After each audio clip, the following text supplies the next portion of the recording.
Oi, gente. Então, vamos dar início ao segundo conteúdo de nutrição humana, que é sobre a energia dos alimentos.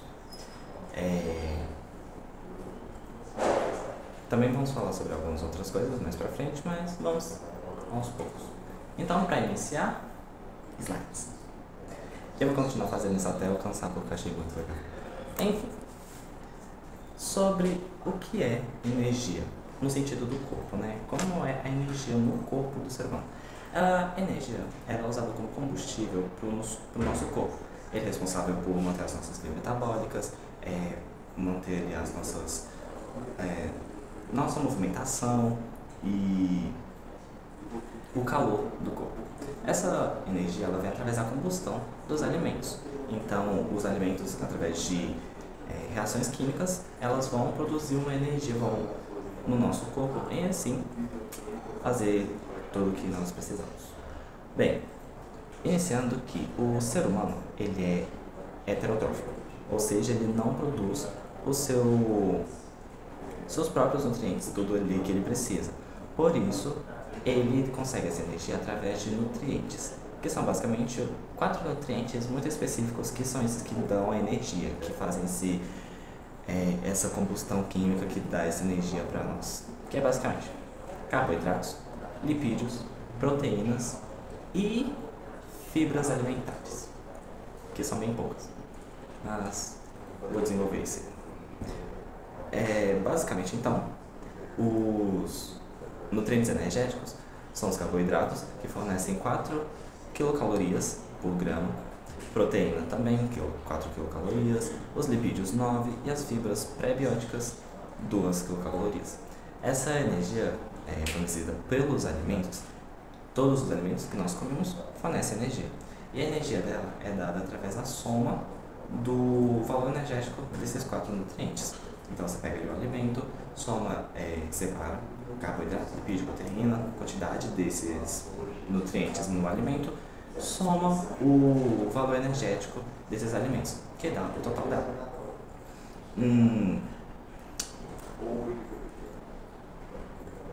Só ressaltando que o nosso corpo não absorve fibras, né? Mas essa questão de fibras prebióticas fornecerem energia é porque as bactérias do nosso trato gastrointestinal elas conseguem utilizar essas fibras e a utilização delas pode gerar ali umas calorias que o nosso corpo vai conseguir absorver, beleza?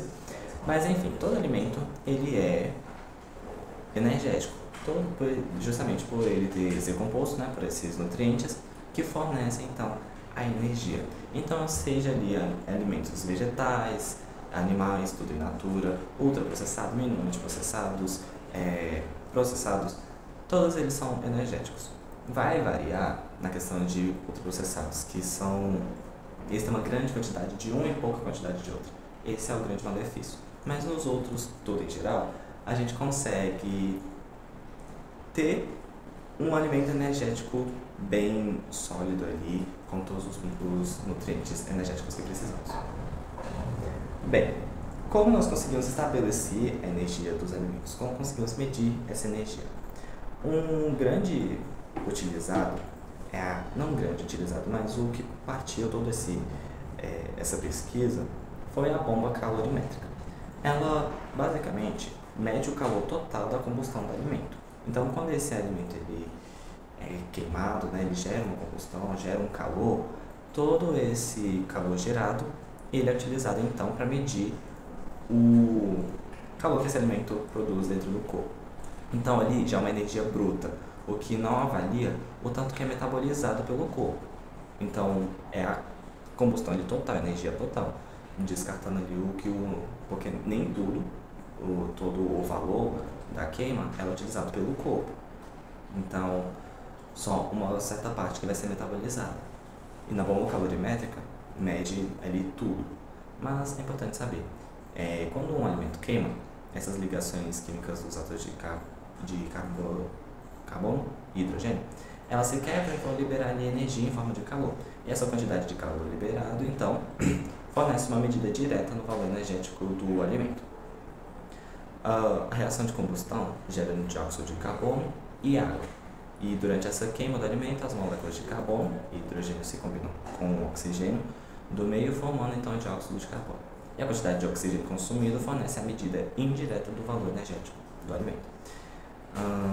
Então, através de todas essas reações químicas aí, de liberação de dióxido de carbono, vai gerar uma certa quantidade ali de oxigênio consumido, que vai gerar o calor, então, determinada energia bruta do alimento. Deixa eu ver aqui. Total. Estimativa a partir da composição, então, já é toda a composição ali do alimento, medindo a quantidade de macronutrientes que serão disponibilizados para o uso do corpo, desconsiderando fibras prebióticos. Bem, estimativa a partir da composição é basicamente medir a quantidade de macronutrientes que estão disponibilizados para uso no corpo. Essa estimativa é feita pela composição dos alimentos. Então, como eu disse lá no início, na questão de separar o alimento pelos seus nutrientes e soma tudo, essa é a estimativa a partir da composição. Todo ali o que compõe esse alimento, ele vai ser utilizado para poder medir quanto de energia ele consegue produzir e ser utilizada pelo corpo. Então, mede ali as quantidades em gramas de carboidratos disponíveis, proteínas, lipídios, fibras prebióticas e álcool. O álcool ele gera energia, mas ele não é nutriente porque ele não é essencial para o corpo. Mas ainda assim, gera energia. Então, avalia tudo isso que está composto no alimento e pelo o valor energético de cada um desses nutrientes, nós conseguimos ter uma estimativa de quantidade de energia que o alimento vai fornecer, então a energia disponível. Enquanto na bomba calorimétrica se tem a energia bruta, né, total do alimento, já na estimativa a partir da composição, nós temos a energia ali disponível, que vai ser disponibilizada para o corpo conseguir usar. Ingestão de alimentos. Tá, isso aqui é very important. Cause... Onde que é? In English. A ingestão de alimentos, ela consegue ser ali controlada de pessoa para pessoa. A frequência ali e quantidade que a pessoa consome, então isso tudo consegue ser manipulado ali, né? E esquematizado a partir de quantas vezes a pessoa come, a quantidade que ela come, então os horários que essa pessoa come. A fome também é regulada pelo hipotálamo. Quando o corpo está precisando de nutrientes, né? Quando ele está precisando ali gastar para poder funcionar tudo que ele precisa para os movimentos, funções básicas do corpo, ele gera uma série de sinais para o hipotálamo. O hipotálamo volta essa série de sinais para que conseguimos sentir fome, onde dá um sinal ali, ó, tô precisando, tô fraco, me dê alimento. Então, pela presença ou ausência de nutrientes, presença ou ausência de hormônios, tudo ali que está em falta, então está em grande excesso, dependendo, tem essa regulação pelo hipotálamo, onde ele vai dizer se você está com fome ou não. Apetite gera a vontade de comer, mesmo sem fome. Quando a pessoa está com apetite, é quando ela quer comer. Então, mesmo quando a regulação do hipotálamo está dizendo que a pessoa não está com fome, ela ainda assim sente uma vontade ali de comer, seja por lembrou de um cheiro, ou então sentiu uma certa vontade ali. Esse é o apetite, é quando a pessoa sente aquela vontade de comer aquele alimento, porém, né, ainda assim não está com fome, então dependendo, está com fome. Fome, saciedade e saciação. A fome, então, é quando você percebe que está com fome, está com necessidade de comer. Apetite é só vontade, você pode estar com apetite e sem fome. E saciação é quando o seu cérebro entende que você tem que parar de comer. Saciedade é quando você já não está sentindo nada. Então é isso, gente. A fome, então, ele já é a necessidade que você sente de que precisa comer quando você está de estômago vazio, gera ali a fome. A saciação já é quando você percebe que você não está mais com fome e você já está ali cheio, com a sensação de cheio, mas ainda assim não percebe fome. E a saciação é quando você para já está totalmente cheio, o seu corpo já está entendendo que tem nutrientes ali para ele, então gera aí essa satisfação. Passando para o próximo. Passando agora para o uso de energia,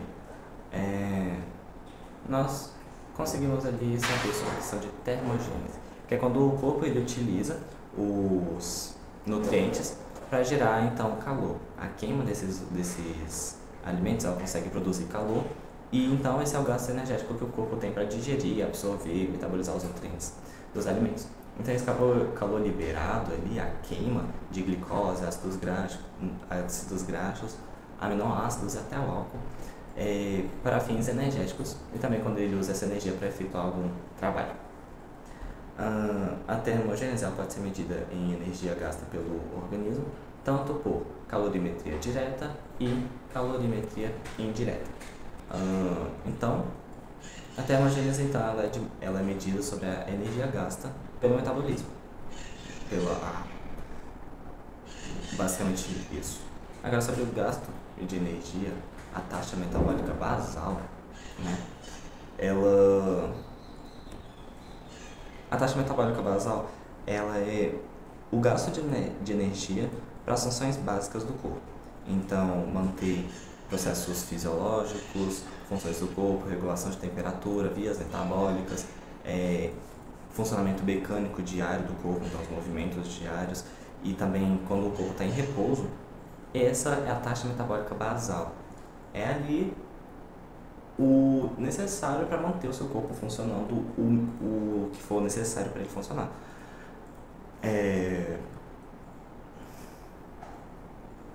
Por definição, então, ele é o gasto maior, ele é o maior gasto de energia de um indivíduo saudável e pode ser medido de várias formas. Como nós conseguimos medir o gasto energético, né?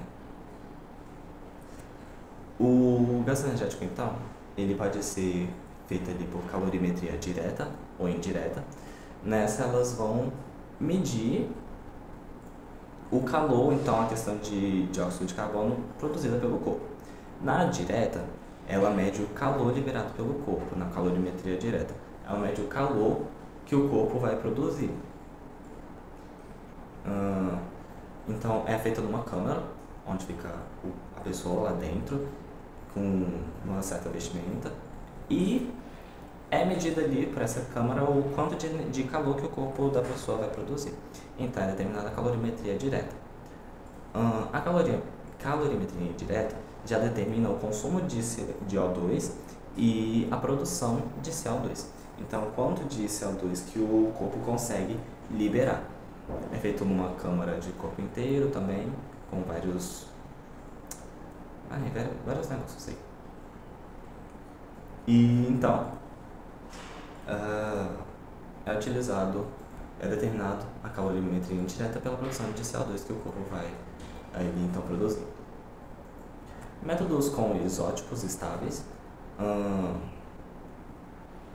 ele já é o efeito térmico dos alimentos, que representa a energia adicional necessária para absorver, digerir, transportar, interconverter e armazenar os componentes de uma refeição.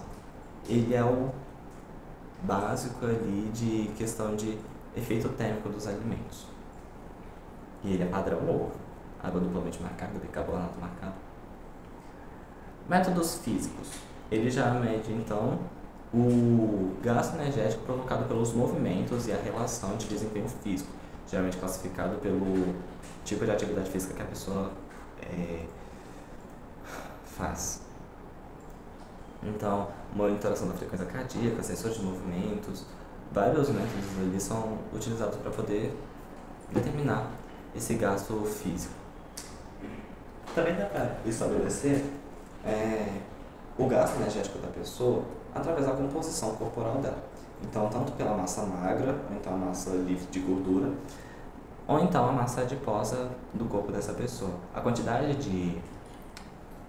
da composição corporal da pessoa é possível então determinar o quanto de gasto energético que essa pessoa tem. Aí tem uma comparação de duas pessoas que têm o mesmo peso, só que uma tem mais composição de massa magra e a outra de massa de gordura, massa adiposa. Então, ambos têm o mesmo peso, só que a composição corporal dessas pessoas é bem diferente, o que vai poder determinar o diferente uso, o diferente gasto de energia pelo corpo de cada uma dessas pessoas. Também tem a variação de homens e mulheres, né, pela questão de acúmulo de massa adiposa em determinados locais. O que foi? Porque teve uma hora que eu tava falando diferente. Juro por Deus que eu não ia me dar conta. Eu ia falar, de um lado tem uma pessoa magra, do outro lado tem uma pessoa gorda. E é isso. Ai, que horror. Outros fatores que conseguem interferir na taxa metabólica basal são muitos fatores que conseguem interferir. Lembra, taxa metabólica basal é aquela que é necessária para o corpo, para o funcionamento básico do corpo. E tem certas questões que podem interferir em como vai ser feito o gasto de energia. Como eu disse, a composição corporal é muito importante para saber sobre como é o gasto energético de uma determinada pessoa, certo? Em questão de massa magra, massa adiposa, mas também tem outras relações. A questão de sexo, como homens, eles acabam gastando mais energia do que mulheres, além da composição corporal ser bem diferente de homens para mulheres. Então, o sexo da pessoa é muito importante ali para poder saber determinar o gasto metabólico ou o gasto energético da pessoa. A idade também ela é importante para poder ser levada em conta, porque quanto mais jovem você é, mais energia você gasta, e quanto mais velho você é, menos energia o seu corpo vai acabar usando, vai poder gastar. Então a idade ela é muito importante também, pois para determinar, né, a questão do declínio de massa corporal da pessoa também. Temos o balanço energético, que é a taxa metabólica basal, que pode ser reduzida com o tempo, variações hormonais, estimulantes ou então doenças. Ali nessa questão de variações hormonais, então a produção de hormônios da pessoa, se ela tem alguma disfunção hormonal, pode interferir no gasto energético. Estimulantes, como o uso de cafeína, receptores B3, adrenérgicos, ou então efedrina, elas são estimulantes para poder acelerar, dependendo de como estiver, acelerar o metabolismo da pessoa, então diminuir. E também em questão de doenças, né? Tem algumas doenças que podem variar muito o uso energético, o gasto energético de uma pessoa, tá bom? Então são alguns fatores que conseguem variar interferir na taxa metabólica da pessoa. Passando para o efeito térmico dos alimentos. A termogênese, ela pode ser induzida pela dieta, né? Então, conseguimos determinar a termogênese feita pela dieta da pessoa, e o gasto necessário, ele é o gasto necessário para consumir, digerir e absorver, como eu disse lá no início. No início não, na metade, né? Já estamos na metade.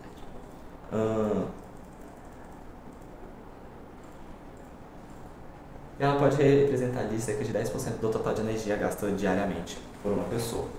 O gasto energético utilizado pelo metabolismo na comida é a energia gasta ao realizar os processos de digestão e absorção. O metabolismo de certos nutrientes no nosso corpo, eles podem gastar mais energia dependendo. Então, exemplo, metabolização de proteínas, ela tem um gasto energético bem maior do que uma metabolização de glicose, de carboidratos. Então, essa questão de composição ali do alimento para a questão de metabolismo também gasta energia, né? Então, dependendo do alimento, ele gasta uma certa quantidade maior, tá bom? Atividade física. Ele é o gasto energético provocado pelo movimento. Então, a taxa metabólica basal vai variar muito de acordo com o grau de esforço da pessoa, idade ou situação que ela se encontra. Então, ali já é a questão do esforço, né? Se a pessoa faz alguma atividade física, faz um grande esforço físico, ela vai ter uma taxa metabólica bem diferente, bem mais elevada. O gasto energético vai ser bem maior. Vale ressaltar aqui que o gasto energético de crianças ele é bem maior do que as outras faixas etárias, tá bom? Tanto pela questão de elas serem bem mais ativas, mas também o metabolismo tá muito acelerado para poder fornecer o crescimento dessa criança. Então, vale lembrar que crianças têm um gasto energético bem maior. Fatores a serem avaliados, é importante você ter ali uma noção da questão de uma situação em que a pessoa está. Então, se ela ali pode ser uma criança, ou então uma gestante, uma lactante, ela tem um gasto energético diferente, justamente pela situação que ela se encontra. Então, crianças, elas têm um gasto energético muito maior, justamente por serem mais ativas, mas principalmente por estarem em fase de crescimento. Então, o metabolismo está muito acelerado, está exigindo um gasto energético muito grande para poder fazer com que essa criança cresça. Então, acaba que o uso energético de uma criança é bem maior do que um adulto, um idoso, principalmente. Então, gravidez e lactação são outros fatores para serem avaliados, porque também promovem um alto gasto energético, principalmente na gravidez, pela mulher ali está girando, né, como um ser humano dentro dela. Então, acaba que o gasto é muito maior. Eu já estou cansando, mas vamos lá agora para o último, que é o balanço energético. Balanço energético dos seres humanos. Bem, o balanço energético ele é quando a energia consumida se iguala ao tanto que a pessoa gasta. Então, quando a pessoa ela consegue ingerir a comida, não é coerente a palavra, equivalente ao tanto que ela gasta, ela entra no seu balanço energético, no seu equilíbrio. Então, o peso do corpo estável. Por que isso aqui? Tá. Entre equilíbrio energético e o peso do corpo é estável. Se há mais energia ingerida do que gasta, a pessoa ela ganha peso. E se a energia gasta é maior do que a ingerida, então essa pessoa acaba perdendo peso. Então, esse consenso entre gasto e consumo de energia é muito importante para poder determinar, né, o gasto da pessoa e manter um balanço energético. Novamente, se ela tá aqui, ó, uma balança. Se a pessoa come proporcionalmente ao tanto que ela gasta, ela está no seu estado ali, ó, reto, tranquilo. Se ela acaba comendo mais do que ela gasta, vai gerar um aumento de peso ali para essa pessoa. Se ela acaba comendo menos do que ela gasta, vai gerar uma perda de peso. Lembrando que nem sempre isso é muito bom, tá bom? Comer menos do que você necessita, porque pode fazer com que você morra. Então tá bom. DE, ou então JET. Para finalizarmos, o gasto energético total. Foi dito aqui várias vezes sobre a questão de taxa metabólica basal, né? Quanto o nosso corpo gasta. Porém, o nosso corpo não gasta só o necessário para poder funcionar o básico. Nós nos movimentamos diariamente, nós temos atividades físicas. Então, isso também vai variar muito pela idade, peso e comprimento da pessoa. Por isso nós determinamos o gasto energético total, que ali já é tudo que a pessoa gasta no dia. Num dia comum ali, uma estimativa. Que não é um cálculo fixo ali, pum, esse aqui que você gasta e só esse aí apenas. Não, é uma estimativa ali do mínimo que você gasta num dia. Pode variar muito, né? Temos aqui várias equações para vários tipos de pessoas, levando em conta a idade, o esforço físico, né, de cada pessoa e tudo mais. Eu vou pegar aqui o exemplo de uma equação para poder dar um exemplo, beleza? Eu não trouxe caneta. De bosta.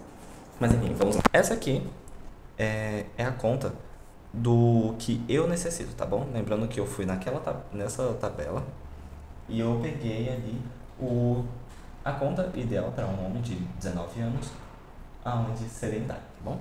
Uma pessoa sedentária. Então, peguei aqui os dados, que é basicamente esse valor, menos esse aqui, vezes a idade, e esse valor vezes a altura, e esse valor aqui vezes o peso. Tudo entre parênteses. Como é que você resolve? Primeiro, você vai resolver as multiplicações dentro dos parênteses. Substituir os valores, né? Idade, altura e peso. Nessa aqui, a altura ela é em centímetros. Então, como eu tenho 1,62 m, aqui ó, 162 centímetros. Substituir os valores, então, é feita a equação. Você começa resolvendo aqui, Então você faz 10,83 vezes 19, que vai dar um valor. 6,50 vezes 162, valor. Esse aqui tá bem, o valor deles. No fim, vai jogar tudo na calculadora, porque ninguém faz esse tipo de conta sozinho, né? Então você joga tudo na calculadora e vai determinar o seu Total Energy X Expected.